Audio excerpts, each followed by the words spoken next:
அண்மைச் செய்தி. திருவள்ளூர் கொசஸ்தலை ஆற்றிலிருந்து மீட்கப்பட்ட செல்போன்கள் தடய அறிவியல் துறையிடம் ஒப்படைக்கப்பட்டிருப்பதாக அண்மை தகவல் கிடைத்திருக்கிறது. கூடுதல் விவரங்களை செய்தியாளர் சரவணகுமார் வழங்க கேட்கலாம். சரவணகுமார், வணக்கம். விவரங்களை சொல்லலாம்.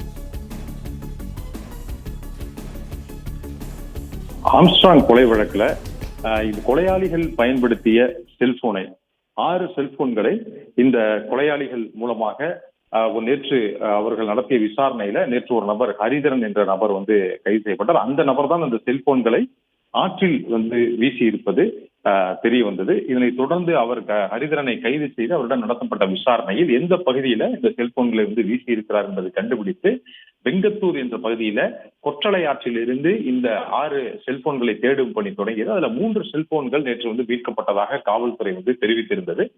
செல்போன்களை உடைத்து வீசி இருக்கிறார்கள். சிம் கார்டுகளையே தனியாக எடுத்துவிட்டு அதில் செல்போன்களை தனித்தனியாக பாகமாக உடைத்து அதில் தூக்கி வீசி இருப்பது கண்டுபிடிக்கப்பட்டது. இந்த மீட்கப்பட்ட செல்போன்களை உடனடியாக தற்பொழுது சென்னை மயிலாப்பூரில் இருக்கக்கூடிய தடய அறிவியல் துறையினுடைய ஆய்வகத்திற்கு, சைபர் ஆய்வகம், அந்த சைபர் ஆய்வகத்திற்கு இந்த செல்போன்களை உடனடியாக அனுப்பியிருக்கிறார்கள்.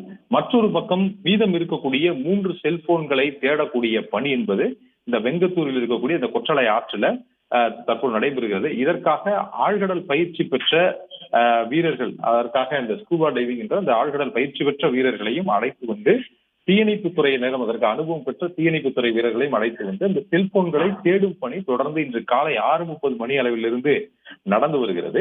இந்த நிலையில் மீட்கப்பட்ட செல்போன்கள், ஒரு பக்கம் அந்த 3 செல்போன்களை மீட்டிருக்கிறார்கள், மற்றொரு பக்கம் 3 செல்போன்கள் தேடப்பட்டு வருகிறது. மீட்கப்பட்ட செல்போன்களில் இருந்து தரவுகளை மீட்பதற்கு உடனடியாக அவற்றை தடய அறிவியல் துறையினுடைய சைபர் ஆய்வகத்துக்கு அனுப்பியிருக்கிறார்கள்.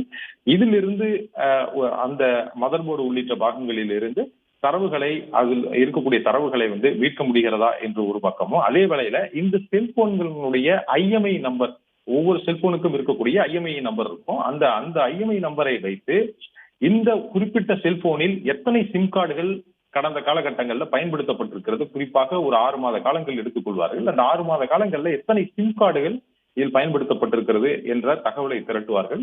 அந்த சிம் கார்டுகளில் இருந்து எந்தெந்த அழைப்புகளில் எல்லாம் வந்திருக்கிறது என்ற விவரங்களை காவல்துறை இந்த வழக்கினுடைய முக்கியத்துவம் கருதி அந்த குறிப்பிட்ட தொலைத்தொடர்பு நிறுவனத்திற்கு கடிதம் அனுப்பி அந்த விவரங்கள் முழுவதுமாக அந்த உரையாடல்களை இவர்கள் உரையாடல் பதிவுகளை காவல்துறை கைப்பற்றலாம். அதன் மூலமாக இந்த வழக்கினுடைய ஒட்டுமொத்த பின்னணியும் புலப்படும் என்று காவல்துறை நம்புகிறது.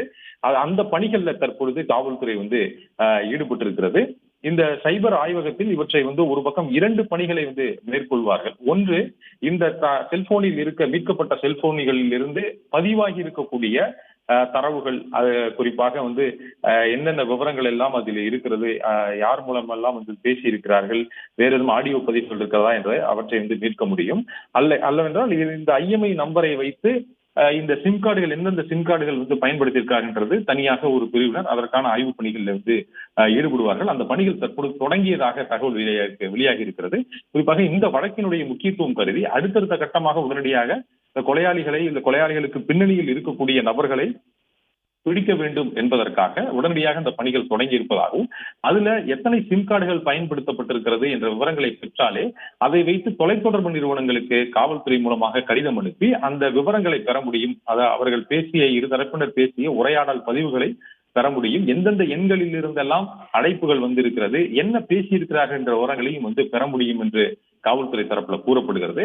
அதற்கான பணிகள், அந்த விவரங்களை பெறுவதற்கான முயற்சியில காவல்துறை தற்போது இறங்கியிருக்கிறது. அதன் ஒரு கட்டமாகத்தான் முதலில் மீட்கப்பட்ட இந்த 3 செல்போன்களையும் சைபர் ஆய்வகத்திற்கு அனுப்பியதோடு தொடர்ந்து மீதம் இருக்கக்கூடிய அந்த 3 செல்போன்களை அந்த வெங்கத்தூர் பகுதியில அந்த கொற்றலை ஆற்றில் இருந்து தேடக்கூடிய பணியும் தீவிரப்படுத்தப்பட்டிருக்கிறது. இந்த காலை 6:30 மணியில் இருந்து தொடர்ந்து அதற்காக இந்த பயிற்சி பெற்ற நீச்சல் வீரர்கள் அவர்கள் தொடர்ந்து அதற்கான செல்போன்களை மீட்கக்கூடிய பணிகளில் ஈடுபட்டு வருகிறார்கள்.